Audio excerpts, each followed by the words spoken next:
During the time when Herod ruled Judea, there was a priest named Zechariah. He belonged to Abijah's group. His wife came from the family of Aaron. Her name was Elizabeth. Zechariah and Elizabeth were both good people who pleased God. They did everything the Lord commanded, always following his instructions completely. But they had no children. Elizabeth could not have a baby, and both of them were very old.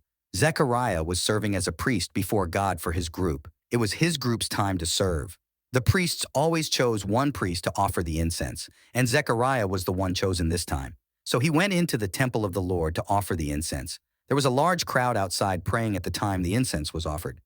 Then, on the right side of the incense table, an angel of the Lord came and stood before Zechariah. When he saw the angel, Zechariah was upset and very afraid. But the angel said to him, "Zechariah, don't be afraid.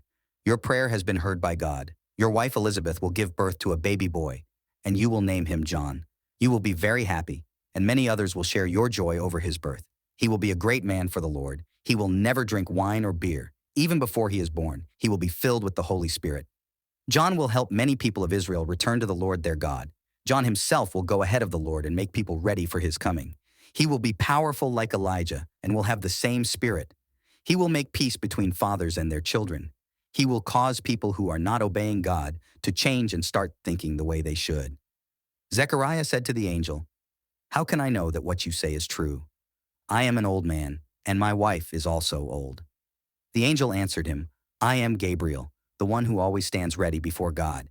He sent me to talk to you and to tell you this good news. Now listen, you will not be able to talk until the day when these things happen. You will lose your speech because you did not believe what I told you, but everything I said will really happen." Outside, the people were still waiting for Zechariah. They were surprised that he was staying so long in the temple. Then Zechariah came outside, but he could not speak to them. So the people knew that he had seen a vision inside the temple. He was not able to speak, so he could only make signs to the people. When his time of service was finished, he went home. Later, Zechariah's wife Elizabeth became pregnant. So she did not go out of her house for 5 months. She said, "Look what the Lord has done for me. He decided to help me.